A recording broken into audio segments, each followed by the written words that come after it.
Hi, folks. Welcome to the Prepared Homestead. This is Travis. Thank you all for stopping by to watch. Weather's fairly nice here right now. A little cloud cover. Supposed to get some rain showers this afternoon. Nothing serious, it looks like. But it's the Ozarks. So, by this afternoon, there could be snow on the ground or tornadoes or, who knows? Who knows what's going to happen? It's that time of the year here. Today starts the full enforcement of the Real ID National Identification Data Collecting System. It's been an interesting ride because for the last 20 years, this has been something the government has been threatening to push. And then finally, all of a sudden, it happens. And amazingly and strangely enough, so many conservatives are supporting this. They say it's a great thing when, I've been in this since before the Real ID was created. And I remember for many, many years, up until just recently, conservatives fought this very hard because they said it was bad and wrong. And now all of a sudden it's a good thing. But anyways, it does take effect starting today. But the TSA is saying that they're not going to do a hard enforcement on it yet. That if you show up to fly and you don't have your proper government papers, they may still let you fly. You just might have a longer wait. They may put you in a different line, do some extra security steps. But other types of government IDs are accepted, like passports and military IDs and a few others. But for me, the big thing is that it's happening. I know that many of you are going to say, yeah, well, I've had a Real ID for years through my state. Because some states, not all, some states have made it a requirement. Like you don't even have an option. If you get an ID, it's just going to be a Real ID. But not every state has done that. My state, you still don't have to. You can still get just a regular state-issued ID. And I know that, well, there's not really that much difference. You only have to show an extra piece of paper or two to get one. A lot of people are missing that it is a nationalized database that is just in the beginning steps of collecting your data, more of your data, that will eventually be expanded and controlled on a national level to include your digital biometric identification. It's all been, if you do the research, it's been pretty well laid out for a long time of what the end purpose of this is. But anyways, it's there. Yesterday, the new Prime Minister of Canada met with the president here in the United States, Donald Trump, in the White House. A lot of people are saying how, weak that the new Prime Minister, appeared and all that kind of stuff. Now, honestly, I don't care about that. But I just want to point out that, there's a little ploy here somewhere. Donald Trump has, with Canada and with other folks, at China, one of them, has said incorrect things, and I want to clear the air. You don't have to like this at all, but sometimes you don't like the truth, but it's still the truth, right? Keep saying that we subsidize China by billions and billions of dollars. That's absolutely not true. Since about 2001, the most that we've ever sent China in a form of some type of gift or subsidy in 1 year is only about $23 million, which that's nothing. The trade deficit, yes, we purchase more from them than they purchase from us, just like we purchase more from China than they purchase from us, which only means that we kind of actually need them more than they need us. They are our biggest trade partner. He said yesterday that it's not that big of a deal. The trade between us isn't that big. They are our biggest trade partner. And they actually sell us discounted, very cheap energy. So, I'm not simping for Canada by any means, or especially the new Prime Minister who's a crazy left-wing lunatic. It irritates me when people state incorrect facts, and I just wanted to just clear the air on that's the facts, okay? It's just like with China. there's the trade deficit that's not a tariff. China doesn't impose tariffs. They just don't buy as much of our stuff as we buy of their stuff. And honestly, as the way I see it, it's not our fault, their fault. It's our fault. Maybe we shouldn't buy as much Chinese stuff. I mean, why punish them because we're buying more of their stuff? That's just, I mean, in any kind of business, that would be weird. If I'm buying more from this business, why would I punish them because I'm buying more from them? It doesn't make sense to me, but hey, not a lot of stuff does anymore. Speaking of China, some of the first shipments of stuff making it to the United States from China after the, imposing all of the tariffs are starting to really hit the ports now. And the ports are reporting in LA that the amount of stuff coming out of China to the United States is about half. It's about half of what it normally is. So that's kind of significant. And I think it's kind of significant that half of the stuff that we normally, I just was saying how much stuff we buy from them. Now it's about half, it seems, that's coming into the United States. You may not like Chinese junk. Most Americans don't.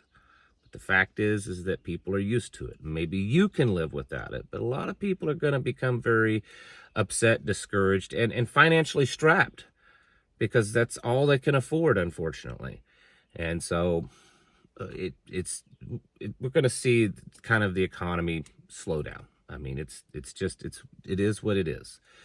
The Treasury, U.S. Treasury, is saying that there's no signs of a recession in sight, even though most businesses are already reporting slowdown in business. The GDP took a negative turn this past time, and nearly every expert in the economy is saying that a recession is coming at us. And wait a minute, before you say anything, you and I know that we've been in a recession for a long time already. Main Street recession, not Wall Street. Maybe the numbers haven't officially shown a recession, but the average American feels a recession, right? We feel it. We can tell that it's happening. So that's going on, and who knows what markets and all that, because it's all wonky, and part of that is because the United States announced yesterday that they are going to start trade negotiations with China, and China has confirmed that is true, that there's a delegation formed and that they're going to start trade negotiations with China. China did make it a point to say that they're only doing this at the request of the United States, that the U.S. requested it, not China. One last little dig, right? It'll probably take a while to get it all done. Who knows how it'll end up being. Whether or not it's true, I think that China feels like they are in a position to kind of control this. I think they feel that they can kind of, maybe get their way or to push the United States around. We'll see. It'll be interesting. Probably in the last little bit of news for this video, the war between Pakistan and India. And I know that this thing's been going on for centuries, for a long, long time. This is nothing new, but I think this time could potentially be different. And I think only because of what's going on in the world. You see, the United States has buddied up to India a lot lately because they want to use India to hurt China and move a lot of the businesses out of China into India because it's another big source of cheap labor. Not quite as skilled as the labor in China, but still cheap labor. And so I think that they're trying to pit this war against China because most of China's allies support Pakistan. China finds themselves kind of in an unusual predicament because they want to support Pakistan because the United States supports India and moving Chinese business to India. But then India is also part of BRICS along with China. So it's an unusual situation with bedfellows.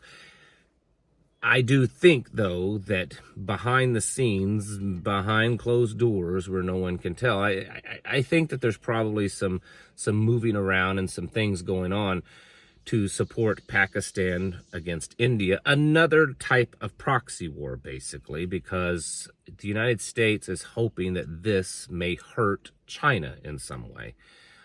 And affect their ability to do business with everyone else. It's an interesting mix of things. All of it is. All of it. You know, when you look at most every conflict going on, economic, physical, whatever, it all comes down to the United States and China, really, and each is allies. You know, look at Venezuela. Just recently, the United States, you know, got a former leader out of Venezuela in the middle of the night, and now China's going in and doing some negotiations and meeting with current Venezuelan officials. So that's all roads lead to China at this point. And I think that most of the global conflicts, I mean, look at just yesterday with the United States and Canada. That goes back to China, because China is doing everything they can to buddy up and to move into Canada. That's where it is. And so over the next months and years, I would say that most of the things that we're going to see happening on an international global stage will just be moving of chess pieces to try to better the United States' stance or China's stance or whatever, because eventually, a conflict between the big two superpowers is going to happen. It's always been that way throughout all human history, that when two superpowers are fighting for the top dog position, they always do it. You don't take two alpha male dogs and they just agree that, well, you know what, we can both be equally co-alpha males. It doesn't work that way. So at some point, they're going to have to square off and figure out who's the biggest and the best. And honestly, China probably is okay with dragging this out, because the longer it drags out, the more that they can build their military, build their capabilities, more ships, more planes, and develop themselves, because they're doing it at a much, much faster rate than the United States. But yet the United States doesn't want to jump in and hurry this up, because the United States isn't too certain that we're ready for it right now. And so I think they're hoping that they will be able to defeat this foe through economic ways. And that may not necessarily happen.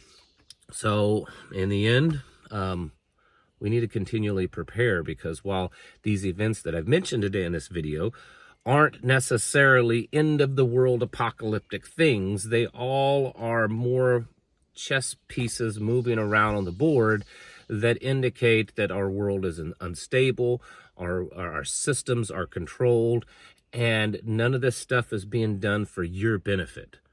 And so you need to take control of your life, prepare, be self-sufficient, focus on your circle around you, and not, you know, put so much faith and hope in what someone does in Washington or the state capitol or wherever.